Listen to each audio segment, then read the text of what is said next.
नमस्कार बच्चों। होप आप लोग सब बढ़िया होंगे, अच्छे से पढ़ाई कर रहे होंगे, नोट्स वगैरह आप लोग बना ही रहे हैं। कोई दिक्कत होती है तो आप लोग पूछ लेते हैं। इस तरह से कंसिस्टेंटली आप पढ़ाई करते रहें, आगे बढ़ते रहें। तो आज का जो मेरा टॉपिक है वो है बच्चों इम्यूनिटी। इम्यूनिटी के बारे में आजकल बहुत ज्यादा न्यूज़पेपर हो या टेलीविजन हो या हर कोई किसी न किसी को आपने मान के चलो कि ऐसा कोई बंदा नहीं होगा जिसने की इम्यूनिटी वर्ड नहीं सुना होगा, है ना। सबको इम्यूनिटी के बारे में पता है। इम्यूनिटी क्या है, इम्यूनिटी कितने टाइप्स की होती है, कौन सी ऐसी एक पर्टिकुलर प्रोटीन है जो हमारी बॉडी में बनती है जो कि इम्यूनिटी प्रोवाइड करती है, उसके बारे में आज हम लोग डिटेल डिस्कस करेंगे इस वीडियो में। ठीक है, तो वीडियो स्टार्ट करते हैं। सबसे पहले इम्यूनिटी की डेफिनेशन से। What is immunity? Immunity is basically ability of the host to fight the disease. Ability of host. Host कौन हुआ? होस्ट वो ऑर्गेनिज्म हुआ जिसपे कि पैरासाइट ने अटैक किया। ठीक है, जिसपे कि पैरासाइट डिपेंडेबल है।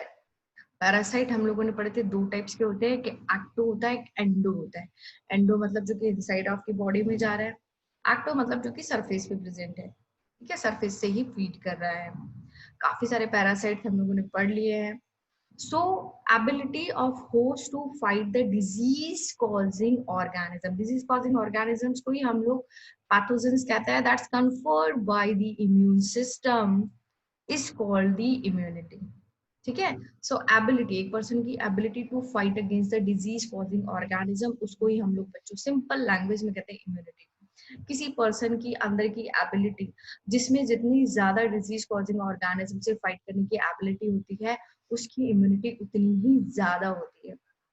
ठीक है, जिनकी इम्यूनिटी कम होती है उनको बार बार इन्फेक्शन होता है, उनको बार बार डिजीजेस होती है। ठीक है, किसी को किसी पर्टिकुलर टाइम पे किसी की इम्यूनिटी कम हो सकती है। जैसे ये वेदर चेंज हो रहा है, तो वेदर चेंज हो रहा होता है तो कई लोगों को स्नीजिंग प्रॉब्लम हो जाती है, तो वेदर से रिलेटेड उसकी जो इम्यूनिटी है वो इतनी ज्यादा स्ट्रॉन्ग नहीं है। ठीक है, तो ये हो गए आपके कितने टाइप्स की। ये होती है आपके दो टाइप्स की। One is innate immunity, second one is acquired immunity. Innate का मतलब होता है सिंस बर्थ, जो बर्थ से आपको जो इम्यूनिटी है उसको हम लोग कहते हैं इननेट इम्यूनिटी। एक्वायर्ड जो कि आप एक्वायर करते हो, जो कि आपको आफ्टर दी बर्थ आप में जो इम्यूनिटी आती है उसको हम लोग कहते हैं एक्वायर्ड इम्यूनिटी। जैसे आपने साइकिल चलाना सीखा, है ना, तो वो हो गया आपका एक्वायर्ड ट्रेट, यानी एक्वायर्ड एक करेक्टर हो गया आप लोगों ने जो सीखा। बट जो करेक्टर आपके ऑलरेडी ही सिंस बर्थ से ही प्रेजेंट है वो हम लोगों का होता है इननेट ट्रेट, इननेट करेक्टर। ठीक है, आई बात आपको समझ में। सो इननेट इम्यूनिटी बच्चों क्या होती है? Non specific time. ये जो वर्ड है ना, ये एनसीईआरटी के वर्ड है, और इन वर्ड्स को मैं लेती हूँ because these are very important words. इन वर्ड्स पे ही क्वेश्चन आता है, what do you understand by this non specific. Non specific हो गई, जिसके मतलब कोई पर्सन है, ठीक है, हर किसी की एक अलग चॉइसेस होती है, हर किसी का हॉबी होता है, हर हर किसी का एक इंटरेस्ट होता है, तो वो स्पेसिफिक हो गए, है ना। स्पेसिफिक का मतलब हो गया, जैसे मान लो किसी की एक हॉबी है, किसी की हॉबी है गार्डनिंग, एक हॉबी है, तो वो स्पेसिफिक हो गया। किसी की हॉबी है गिटार बजाना, तो वो स्पेसिफिक हो गया। और किसी को सारी चीजें पसंद है, किसी को गिटार बजाना भी पसंद है, किसी को म्यूजिक सुनना भी पसंद है, किसी को कुकिंग भी पसंद है, किसी को गार्डनिंग भी पसंद है, किसी को घूमना भी पसंद है। तो वो क्या होती है? वो होती है आपकी नॉन स्पेसिफिक। मतलब किसी एक पर्टिकुलर एक चीज नहीं है ना, एक स्पेसिफिक चीज नहीं है, हर चीज ही पसंद है।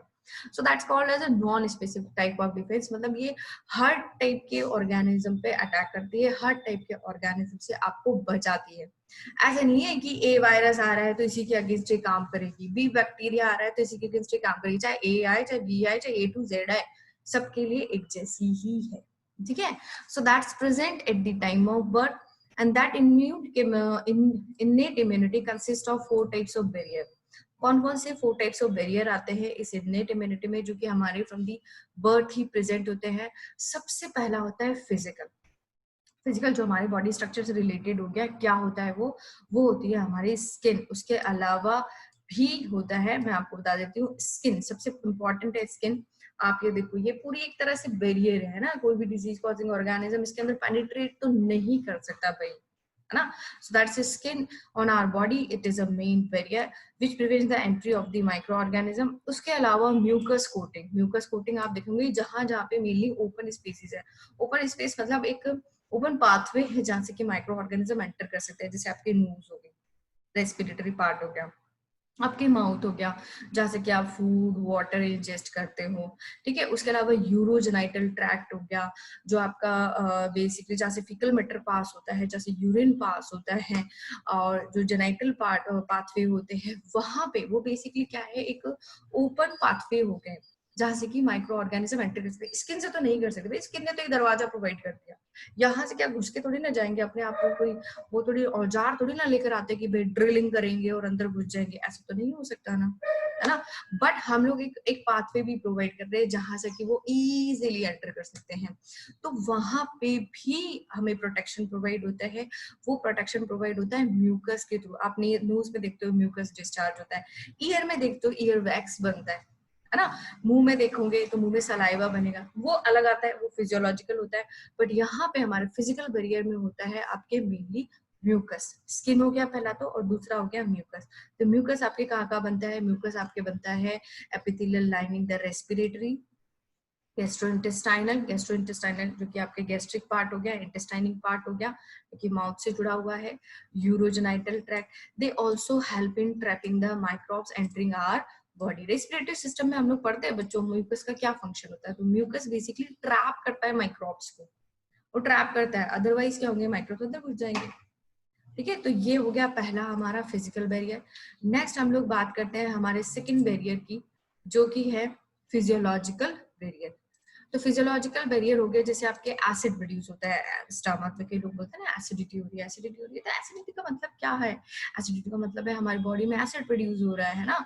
और वो एसिड कौन सा होता है? वो होता है आपके HCl, हाइड्रोक्लोरिक एसिड। कैपिटल में लिखते हैं इसको HCl, ठीक है। और L जो होगा वो आपके स्मॉल आएगा। सो HCl एसिड इन स्टमक होता है, सलाइवा इन माउथ हो गया, टीएस फ्रॉम द आईज होंगे, वो भी कहीं ना कहीं माइक्रोब्स को ट्रैप करते हैं। They all will prevent the microbial growth, ठीक है। नेक्स्ट हम लोग बात करते हैं नेक्स्ट हमारे सेलुलर बैरियर की। वो बहुत इंपॉर्टेंट होता है, वो तब काम करता है जब कोई माइक्रोब्स अंदर बिल्कुल बॉडी में एंटर कर जाता है। तो ये जो सेल्स होती है वो बेसिकली ब्लड में प्रेजेंट होती है। सर्टेन टाइप्स ऑफ ल्यूकोसाइट यानी WBCs हो गए। WBCs are mainly like a polymorphonuclear leukocytes, PM and L, नाम याद रहेगा आपको, पॉलीमॉर्फोन्यूक्लियर ल्यूकोसाइट। पॉलीमॉर्फो मतलब डिफरेंट डिफरेंट शेप्स की होती है। मॉर्फोलॉजी जब भी हम लोग वर्ड पढ़ते हैं उसका मतलब होता है शेप, है ना। तो पॉलीमॉर्फो का मतलब हो गया डिफरेंट डिफरेंट शेप्स। इस टाइप की जो आरबीसी होती है, सॉरी WBC होती है, इनको बच्चों हम लोग कहते हैं न्यूट्रोफिल, ठीक है। उसके अलावा monocytes, natural killer and also macrophages. ये जितनी भी सेल्स मैंने आप लोगों को बताई है, they will act as a barrier, cellular barrier. Cellular barrier किस तरह से काम करेगी? कोई माइक्रो ऑर्गेनिज्म आया, उसको खा गई, है ना, उसको हम लोग कहते हैं फैगोसाइटोसिस। उस प्रोसेस को हम लोग कहते हैं phagocytosis. So these type of WBCs which are present in blood as well as macrophage in the tissue can phagocytose and destroy the microbes. तो ये हमारा हो गया थर्ड टाइप का बैरियर इन नेटिव इम्यूनिटी में। पहला हो गया हमारा फिजिकल, सेकंड हो गया हमारा फिजियोलॉजिकल, थर्ड हो गया हमारा सेलुलर। अब हम लोग 4 टाइप चलते हैं। 4 टाइप बहुत इंपॉर्टेंट है आजकल। आज के सिनेरियो में ये जाना बहुत जरूरी है कि वायरल जो इन्फेक्शन होता है, आपको कहा जाता है वायरल जो इन्फेक्शन होता है उसके अगेंस्ट हम लोग कोई दवा नहीं दे सकते, है ना। जब भी कभी वायरल इन्फेक्शन होता है तो सिम्टम्स को रिड्यूस करने के लिए दवा दी जाती है, उस वायरल इन्फेक्शन को खत्म करने के लिए दवा नहीं दी जाती। क्योंकि वायरस ऐसा होता है जो आपकी बॉडी के अंदर लिविंग है और आउटसाइड आपकी बॉडी के नॉन लिविंग होता है। वो आपकी ही सेलुलर मशीनरी का यूज कर रहा होता है for the growth, for the multiplication. तो अगर आप दवा बना रहे हो तो मतलब इसका मतलब ये हो गया कि आप अपनी खुद की सेलुलर मशीनरी के अगेंस्ट दवा बना रहे हो। कोई अपने आप को क्यों खत्म करना चाहेगा? बट हमारी बॉडी बहुत इंटेलिजेंट है, हम लोग जितना सोचते हैं उससे कहीं गुना ज्यादा काम ये करती है। तो इसमें क्या होता है, इसमें बेसिकली बनते हैं बच्चों इंटरफेरोन। इंटरफेरोन बच्चों क्या है? इंटरफेरोन है आपके anti viral protein. These are what? These are basically anti viral protein, ठीक है। ये एंटीवायरल प्रोटीन कौन बनाती है? ये एंटीवायरल प्रोटीन आपके इन्फेक्टेड सेल्स ही बनाती है, जो कि वायरस से ऑलरेडी इन्फेक्ट हो चुकी है, वो ही सेल इन इंटरफेरोन को बनाएगी। और ये इंटरफेरोन जो कि नॉन इन्फेक्टेड सेल्स होती है उनको बचाने का काम करते हैं। तो बॉडी जितना जल्दी इंटरफेरोन बनाती है, बॉडी को उतनी ही फाइटिंग एबिलिटी मिलती है अगेंस्ट दी होस्ट और अगेंस्ट दी वायरल इन्फेक्शन।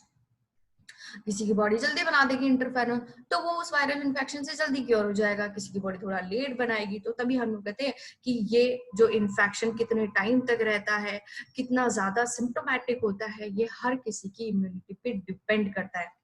किसी की इम्यूनिटी बहुत अच्छी है तो उसको इन्फेक्शन होगा ही नहीं, उसके फटाफट इंटरफेरोन बनेंगे, फटाफट वायरल इन्फेक्शन खत्म हो जाएगा। किसी की इम्यूनिटी बहुत खराब है तो उसको बहुत ज्यादा सिम्टम्स प्रोड्यूस होंगे, उसको बहुत ज्यादा उसको मतलब हॉस्पिटलाइज करना पड़ेगा, उसको ट्रीटमेंट प्रोवाइड करना पड़ेगा, ठीक है। और उसकी बॉडी को कहीं ना कहीं प्रिपेयर करना पड़ेगा कि ताकि वो इंटरफेरोन प्रोवाइड बनाए।